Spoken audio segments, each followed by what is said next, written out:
Bonjour tout le monde, du coup aujourd'hui on se retrouve pour une nouvelle vidéo les gars. On est dans l'appartement, toujours le même, celui que j'ai acheté là. Hop hop, je vous refais vite fait une petite visite. Là on est dans le salon. Ici on arrive dans la cuisine. Oh là là, faut pas que je me coupe. On est en mode chantier là. Voilà, ça c'est l'ancienne cuisine. J'ai tout cassé par rapport à un peu la dernière vidéo. Là, il y a le mur qui sépare les deux. Je vais vous en parler un peu plus. Là, on arrive dans la partie sombre un peu. On voit pas bien. C'est la salle de bain. Et par la suite, regardez, hop, j'ai tout cassé en plus. Je sais pas si vous allez bien voir en vidéo, mais ici, c'est la chambre qui est assez spacieuse quand même pour une chambre. Donc voilà. Et ici, c'est l'entrée. Ça, vous vous rappelez très bien qu'on rentre, on rentre comme ça. Chambre ici, salle de bain, cuisine, salon. Du coup, il y a quelques petits soucis qui, comme ça s'appelle, qui commencent déjà en 2000. Pardon, moi je bégaye aujourd'hui.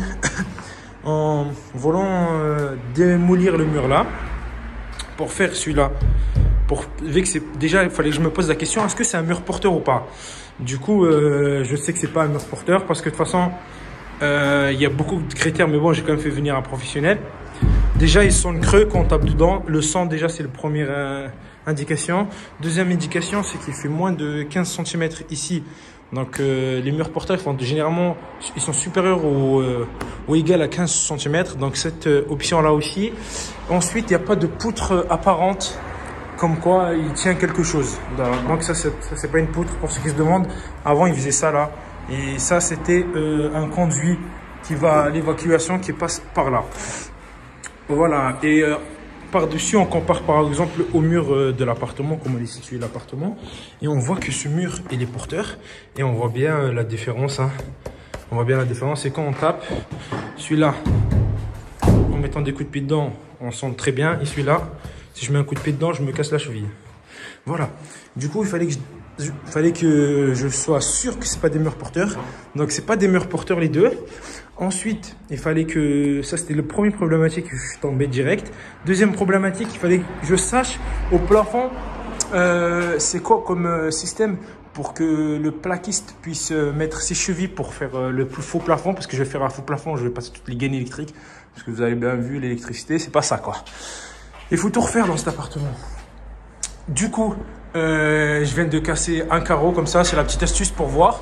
Je vais découper ça pour voir les poutres elles vont où. En même temps, je saurai comment les poutres sont disposées dans cet appartement pour savoir si les poutres elles vont du mur porteur là au mur porteur de la chambre et par la suite là-bas, ou elles vont du mur porteur là à celui-là. C'est très important de savoir ça parce que si elles vont de là à là, je peux casser celui-là sans problème. Si c'est le contraire, pour supporter le poids du faux plafond, etc., il faudrait que je mette un bastin, un IPE, ça s'appelle. Il faudrait que je le mette de là-bas à ici. La même chose pour ici. Donc ça, c'était déjà une problématique qui se posait à moi, qui est quand même assez complexe au début. Donc c'est pour ça que j'ai cassé un bout du mur pour savoir. Ensuite, deuxième problématique, ici c'est un appartement qui est équipé de gaz de ville. Vous avez vu, ça date quand même de... Je sais pas quelle année, mais incroyable quand même. Donc, il fallait que j'appelle le service des gaz, là, pour qu'ils viennent fermer le compteur et qu'ils me retirent le gaz de l'appartement, parce que l'appartement va être en full électrique. Pour ça, du coup, il fallait qu'ils viennent, il fallait attendre, et je vous conseille de vous y prendre quand même à l'avance. Donc, ils sont venus et ils cassent ça. Enfin, ils m'ont bouché, du coup, je peux tout casser, je peux retirer le gaz. Troisième problématique, vous avez vu la douche, elle déborde sur le côté là, mais bon, c'est pas grave, c'est pas moche. Mais à l'intérieur de la douche, déjà, j'ai cassé tous les carreaux. Voilà. Et ensuite, je voulais savoir si je pouvais casser le mur là et celui-là pour agrandir la douche, vu que c'est pas des murs porteurs. Ben, le problème, c'est que je me posais la question, est-ce qu'il n'y a pas un conduit de... Vous avez vu, c'est un peu dans l'état. Est-ce qu'il n'y a pas un conduit de cheminée qui passe par là? Est-ce que c'est pas la cheminée de l'immeuble? Mais le problème, c'est que j'ai l'appart en haut aussi, vu que j'ai acheté les meubles. Pour ceux qui ne le savent pas. Mais bon, là, on est sur le premier appartement que je rénove. Et par la suite, il y a le deuxième en haut, mais il est en plus bon état. Bah, la place, c'est un placard, à la place de la douche. Donc, il n'y a pas de conduit de cheminée. Donc, je me pose la question, est-ce que je le casse ou pas?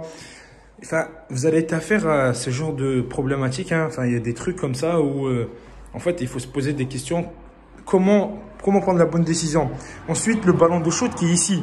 Alors, quand un ballon d'eau chaude, il est dans la douche. Sauf que la douche est trop petite, donc il rentre pas dedans. Donc, il faut que je le mette ici. Mais vu qu'ici, la cuisine, elle sera une cuisine équipée comme ça, d'angle, ça fait moche, quoi. Donc, je suis obligé de voir. J'y vais avec mon plaquiste. On va le coffrer. Je vais mettre la machine à laver ici. Donc, j'aurai le ballon, la machine juste en bas. Et il sera tout coffré. Et on mettra une porte sur le côté ici, comme ça. Et on pourra accéder au ballon et à la machine. Et après, on aura comme ça s'appelle, la cuisine équipée ici. Avec le petit bar, le petit bar qui va être ici avec une planche en bois refait en placo. Ça, c'est les éventuelles problématiques. J'ai une dernière encore. Là, on est sur du béton, une dalle béton. Ici, on est sur du parquet. Donc déjà, ça travaille pas pareil. C'est trop bizarre leur système là, qui est ancien. Du coup, moi, je voulais mettre du carrelage. Mais j'ai vu avec un carreleur, il y a une natte qui s'appelle la natte Detra 25 qu'on peut mettre pour que ça travaille plus ou moins pareil, pour avoir une bonne stabilité. Mais le problème, c'est que je suis en train d'hésiter parce qu'il y a des personnes qui me disent qu'on ne sait pas si c'est fiable, si par la suite ça va pas craquer. Après, j'ai des amis à moi qui me disent de penser garder le parquet. Moi, c'est hors de question, j'aime pas trop. Il y en a qui aiment bien, mais moi, j'aime pas. Ensuite, quand on vient ici, j'ai le même problème. Est-ce que je carle cette pièce ou je la carle pas? Parce que c'est de l'ancien parquet, c'est quand même faisable. Hein. Pour ceux qui ne le savent pas, on peut carreler par du parquet. Mais bon, moi, je ne suis pas trop fan de ça. Donc, je ne sais pas. Et ensuite, ça, c'est vraiment très bien la règle. La règle, là, vous allez voir sur les côtés. Si vous regardez bien, là, ici, et ici, il y a à peu près 1 cm, 2 cm de... que c'est pas, en fait, vu il est bombé un petit peu le parquet, donc il n'est pas vraiment droit.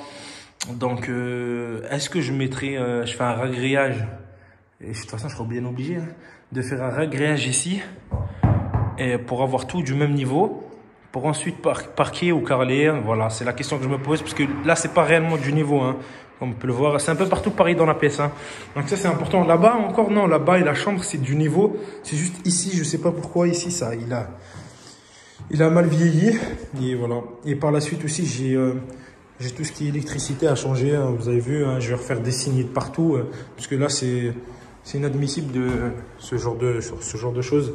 Je ne peux pas louer un appartement avec des golottes. Moi, je ne suis pas trop fan. Ah, bien sûr, j'ai des murs épais, hein, comme vous voyez là. Il y a au moins 80, on va dire. Mais je vais quand même mettre de l'isolation, histoire d'être bien. Plafond et mur, c'est pas ce qui va me coûter extrêmement cher. Donc voilà. Voilà, j'espère que cette vidéo vous a plu. Pour l'épisode 2 du coup, où je fais face à beaucoup de problématiques. Enfin, c'est des petites problématiques, mais bon, il faut que je prenne une décision. Carrelage parquet, cuisine comment. Il y a beaucoup de trucs où il faut que je prenne une décision. Et de toute façon, vous allez voir ça dans la suite, dans l'épisode 3, ce que je vais faire. Est-ce que je casse le mur ou pas? Est-ce que je mets un EPE ou pas? Est-ce que j'ai besoin de mettre un EPE? Est-ce que je n'ai pas besoin? Etc. Vous m'avez compris. N'hésitez pas à vous abonner pour la suite de la formation et pour la suite des épisodes de la rénovation de ce petit F2 magnifique quand même. Parce que c'est quand même un bon appartement. Il est grand, spacieux, une bonne hauteur sur le plafond. Assez lumineux quand même. Voilà. J'espère que la vidéo vous plaira. Allez, salut tout le monde.